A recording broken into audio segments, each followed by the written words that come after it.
पहले के वक्ताओं ने बता दिया कि सलूमर के क्षेत्र में कितने काम हुए। मैं आपके सामने रखना चाहता हूं छोटा सा आंकड़ा। 76 करोड़ 13 लाख का काम सलूमर विधानसभा क्षेत्र में डीएमएफटी, टीएडी, पीडब्ल्यूडी और जिला परिषद की योजनाओं के तब विगत कालखंड में हुआ। जितने नदियां, चाहे टीडी नदी हो चाहे दूसरी नदियां, उनके ऊपर पुल बनाने का काम भी किया है। सब काम आगे धीरे धीरे बढ़ता जा रहा है। भारतीय जनता पार्टी के कार्यकर्ता, जिम्मेदार, जितने भी अधिकारी गण हैं, जितने भी जनप्रतिनिधि गण हैं, वे सभी के सभी चिंता करते हैं क्षेत्र की। और महत्वपूर्ण बात है, बीजेपी की बात तो बहुत हो गई, लेकिन एक और हाथ वाले भी आएंगे, हाथ वाले भी, उनकी भी थोड़ी कहानी आपके सामने रख देता हूं।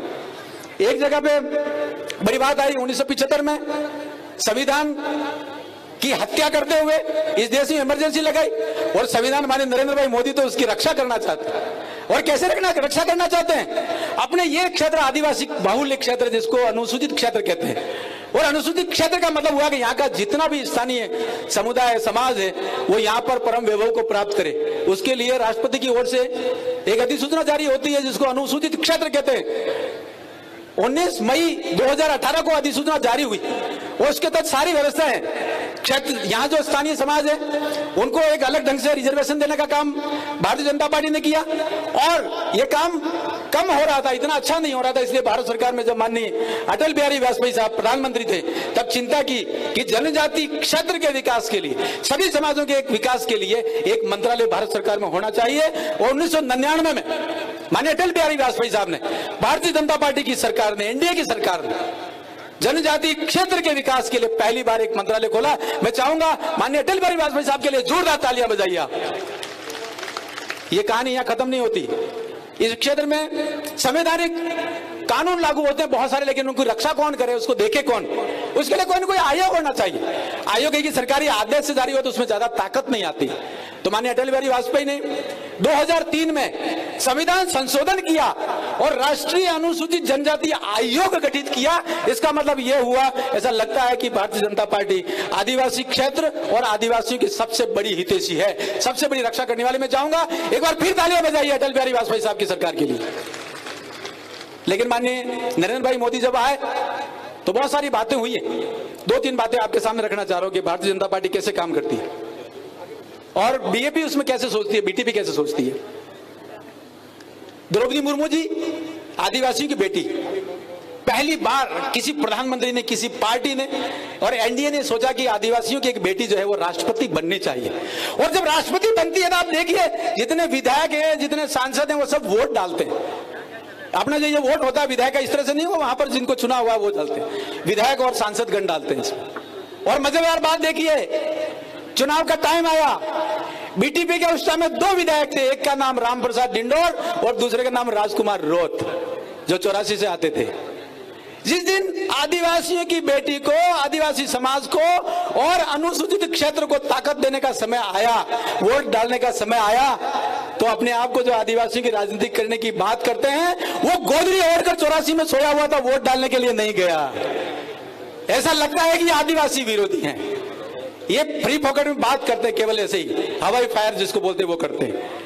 दूसरा जो विधायक गया था रामप्रसाद डिंडोर, जो सागोड़ा से आते थे, उन्होंने आदिवासी बेटी द्रौपदी मुर्मू जी को वोट नहीं दिया, वो किसी और को दे के आया। इसका मतलब यह है कि हमारे इस क्षेत्र में हम सभी को बहुत जिम्मेदारी के साथ इनसे प्रश्न करना है। आप आदिवासी विरोधी हो, ये दिख रहा है, और आदिवासियों का समर्थक, आदिवासी क्षेत्र का समर्थक, इस समाज में पूरे क्षेत्र में जो निवास करता है सभी लोगों का अगर समर्थक कोई दल है, कोई पार्टी है तो भारतीय जनता पार्टी है, कोई नेता है तो नरेंद्र भाई मोदी है। और ये बात अपन को बार बार उनसे पूछना है।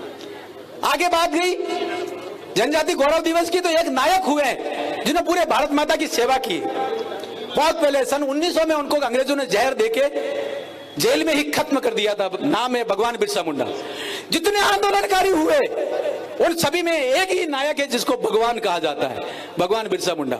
उनका जन्मदिन आता है 15 नवंबर को, और एक बहाना किया, आजादी का अमृत महोत्सव है, और ऐसे नायक जिनका नाम कभी नहीं आया, क्योंकि कांग्रेस तो ये कहती है केवल 2 लोगों ने ही इस देश को आजाद किया। बांसवाड़ा में एक गीत चलता है, वो गीत क्या चलता है माननीय सीपी जोशी साहब, बांसवाड़ा में एक गीत चलता है कि देश किसने आजाद किया, तो वो कहते हैं कि गांधी जी ने देश आजाद करायो, नेहरू जी ने हाथे राख्यो हेरेलो, नारी नेहरू जी ते वीरलो, एवो से जागियो, मोटा से बापनो डिकरो हरेलो। दो ही लोगों ने आजाद कराया देश, ऐसा बताया गया। लेकिन पहली बार नरेंद्र भाई मोदी ने आजादी के अमृत महोत्सव के दौरान ऐसे नायक, ऐसे स्थान, ऐसी चर्चा, ऐसी घटनाएं जो कभी भी चर्चा में नहीं आई, कभी इतिहास में दर्ज नहीं हुई, उन सभी को एक स्थान दिया। उनमें से एक है भगवान बिरसा मुंडा जी के जन्मदिन को जनजाति गौरव दिवस के रूप में मनाना। लेकिन महत्वपूर्ण यह भी है 2025 आएगा, 15 नवंबर 2024 से शुरू होगा, पूरे साल भर भगवान बिरसा मुंडा जनजातीय गौरव वर्ष के रूप में मनाएंगे। आपने यहाँ के जितने भी नायक हैं उन सभी को याद किया जाएगा, अपने आप में बड़ी बात है। दो घटनाएं और आपके सामने रखना चाह रहा हूं। नरेंद्र भाई मोदी आदिवासियों के सबसे बड़े हितैषी क्यों हैं, आदिवासी क्षेत्र के सबसे बड़े हितैषी क्यों हैं, हम जिस क्षेत्र में निवास करते हैं उनके सबसे बड़े ताकत देने वाले क्यों हैं। प्रधानमंत्री जनधन योजना चलाई जो 24,500 करोड़ की योजना है, लेकिन उससे आगे बढ़ के अभी धरती आबा भगवान बिरसा मुंडा जनजातीय उन्नत ग्राम योजना, जैसे स्मार्ट सिटी की बात करते हैं वैसे स्मार्ट विलेज की योजना आई है। 80,000 करोड़ की योजना है। आप कल्पना कीजिए 80,000 करोड़ के अंदर भिंडी कितने लगेगी, किसी ने कभी सोचा नहीं। लेकिन यहाँ कांग्रेस की बात करना बहुत जरूरी है। जब नरेंद्र भाई मोदी, भारतीय जनता पार्टी, एनडीए इतना काम करती है तो कांग्रेस क्या कर रही थी? कांग्रेस ने कभी भी ये नहीं सोचा कि इनके लिए मंत्रालय होना चाहिए, इस क्षेत्र के विकास के लिए मंत्रालय होना चाहिए। तो फिर वो मंत्रालय कहां था? वो मंत्रालय था पुलिस के पास, गृह मंत्रालय के पास। गृह मंत्रालय के पास क्यों? उन्हें माना कि इस क्षेत्र में रहने वाले लोग तो उत्पाती हैं, उनको देखते गोली मारनी, इसके अलावा क्या करना, लॉ एंड ऑर्डर मेंटेन करना है, तो ऐसा करके वो किया करते थे। लेकिन हम सभी, एक बहुत प्रसंग बार बार चलता है, एकलव्य के अंगूठा काट लिया गुरु द्रोण ने, ऐसा एक किस्सा चलता है जिसमें बहुत सारे लोग बात करते हैं। लेकिन नरेंद्र भाई मोदी की सरकार ने एक वीर एकलव्य के नाम पे एकलव्य मॉडल रेजिडेंशियल स्कूल खोले जिनकी संख्या 740 के करीब है, और उनमें आज की तारीख में जो विद्यार्थी पढ़ रहे हैं उनकी संख्या 1,25,000 के करीब है। तो एकलव्य के नाम पे ऐसा क्या किया? तो ऐसा ध्यान में आता है कि एक कालखंड था, एक समय था महाभारत के कालखंड का, उस समय में अंगूठे काटे जाते थे एकलव्यों के। लेकिन नरेंद्र भाई मोदी ऐसे हैं जो एकलव्य के हर एक अंगूठे की रक्षा करते हैं। मैं चाहूंगा नरेंद्र भाई मोदी और बीजेपी के लिए जोरदार तालियां बजाइए। अपने सलूमबर में बात कर रहे हैं, सलूमबर में सराड़ा, सलूमबर और Lasadiya 3 Eklavya residential model school है, और पिछले दिनों उसका लॉन्चिंग हुआ है। कभी जाके देखिए लसाड़िया का स्कूल, देखिए ऐसा लगता है जैसे कोई रिजॉर्ट बनाया। बहुत प्यारा स्कूल बनाया, और जवाहर नवोदय विद्यालय की तर्ज पर वहां शिक्षा होगी। वहां से निकलने वाला हर विद्यार्थी इस देश का जिम्मेदार नागरिक बनेगा, आईएएस आईपीएस बनेगा, डॉक्टर बनेगा, जैसा कि जवाहर नवोदय विद्यालय से अच्छे विद्यार्थी निकलते हैं। तो ये बहुत सारी बातें इसमें, ये सारी जो क्रम है। कल हम इस जनसंपर्क के दौरान कतीला गांव में थे, तो वहां बताया ग्रामीणों ने कि कांग्रेस के कालखंड में एक सड़क बनी थी हल्की फुल्की सी, जैसा या अकाल राहत में बनती है ऐसी, मिट्टी इधर से उठाते उधर डाल देते। उस सड़क को देखने के पता चला कि वो 6 किलोमीटर सड़क है। हम लोग लगभग 6 किलोमीटर पैदल चल के जब देखा तो पता चला कि यहाँ एक नठारा क्षेत्र है, नठारा पाल है। नठारा पाल को कांग्रेस ने विकास से वंचित किया। वो इसलिए वंचित किया कि जहां जहां भी विकास हो जाएगा वहां तो लोग बीजेपी को वोट देते हैं, जहां विकास नहीं होगा वो कांग्रेस को देते। कांग्रेस का बड़ा गढ़ है नठारा पाल। जब हमने 6 किलोमीटर कल पैदल चल के देखा तो पता चला कि वाकई बहुत कठिन स्थितियों में कांग्रेस ने इस क्षेत्र को डाल रखा है। छोटे छोटे पॉकेट है, लेकिन अब संकल्प है, आज की सभा में हम सभी संकल्प लें। हम सभी कम से कम 100 लोगों को रिप्रेजेंट करते हैं। हम जब बात करें तो 100 200 लोगों से बात करेंगे। ये जो क्षेत्र है वो माननीय अमृत भाई मीणा साहब ने बहुत जिम्मेदारी के साथ, अपनी मित्रता भाव के साथ, कभी पटेल साहब के यहाँ, कभी जैन साहब के यहाँ, कभी नाइजर गए होंगे, कभी मेवल गए होंगे, कभी छप्पन गए होंगे, कभी सराड़ा, कभी नटारापाल, कभी जयसमंद, सब जगह जाके वही रात्रि विश्राम करके इस क्षेत्र को विकास के लिए धीरे धीरे आगे बढ़ाए और बहुत सारे प्रतिमान बने। लेकिन ये क्षेत्र पिछड़ा नहीं रहना चाहिए। अब हम सभी की जिम्मेदारी है। बहन शांता देवी जी को हम भरपूर वोट देंगे। जो 14,000 से ज्यादा वोटों से हम जीते हैं 2023 में, हम संकल्प लेते हैं कि 25,000 से ज्यादा वोटों से अब की बार ये उपचुनाव जीत के फिर दिखाएंगे, तब जाके ये क्षेत्र के जो इतने भी अधूरे काम है वो सारे अधूरे काम को पूरा करने की जिम्मेदारी ये परम सम्मानित मंच बैठा है, उनके साथ मैं भी शामिल हूं, हम सब मिलकर कोशिश करेंगे। पिछले दिनों माननीय अमृत जी भाई साहब कहा करते थे, ये उदयपुर से बांसवाड़ा वाया सलूमर जो रोड जाता है, स्टेट हाईवे है, ये नेशनल हाईवे बनना चाहिए। मैं माननीय सीपी जोशी साहब, माननीय कृपलानी साहब, बाकी मंचा सिंह जितने अतिथि हैं, आपको हाथ जोड़ के निवेदन करता हूं, हम सभी मिलकर इस परियोजना के लिए आगे बढ़ेंगे, तैयारी करेंगे और एक न एक दिन ये रोड जो नेशनल हाईवे बना के रहेंगे।